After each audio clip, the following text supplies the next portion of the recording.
I'll accept it from the Internal Revenue Service. And our service is based on voluntary compliance, a faith and belief that the service is on their side. But every American, if we're going to have voluntary compliance at the high rate we continue to have in America, it's got to be perceived as a fair system. That what's asked of me is also asked of him or her.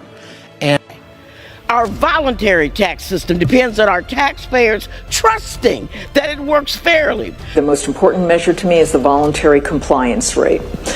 Going forward, are they voluntarily compliant as opposed to what they did in the past? The very functioning of the federal government depends on the American people's willingness to voluntarily pay the taxes that they owe. To having to prove themselves again after they already did with voluntary tax compliance. So being able to communicate with them in language, on writing, online, and whatnot is very important to us. And that helps the front end, which helps the voluntary compliance rate. We believe also that lack of congressional support for the IRS could adversely affect individuals' attitudes towards participation in our voluntary compliance tax system. And what is the purpose of an audit conducted by the IRS? To hopefully make sure that people, when they are voluntarily complying, are complying with the statutes. To me, voluntary compliance is really the name of the game, because enforcement is so expensive. So you want people to feel that the agency is using its power legitimately.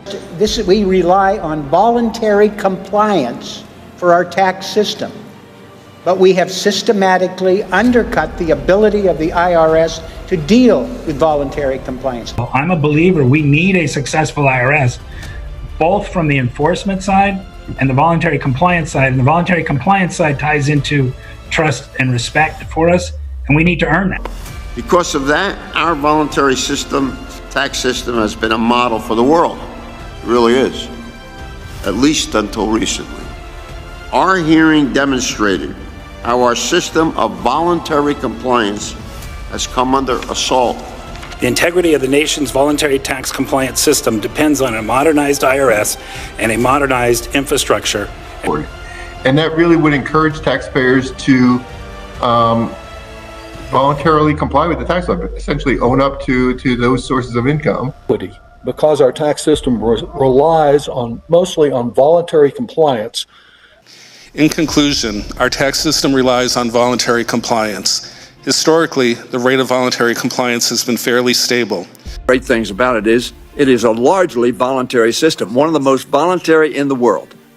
I think we're now at 87% or something like that. From taxpayers that earn their income and reported with a W-2 with a 99% voluntary compliance rate. The investments we're making in helping people get it right are going to mean that voluntary compliance rates also go up, which mean that we're going to make even more revenue. Our estimate's somewhere in the neighborhood of $400 billion. And yes, there is confusion in the way that people comply with our tax code. And historically, we've had a high compliance because it's been voluntary compliance. Everyone believes they're being treated fairly under our system, but that's no longer the case. Taxpayers want to know that their neighbor across the street or next door is paying their fair share. So I do think that is a foundational piece of voluntary compliance.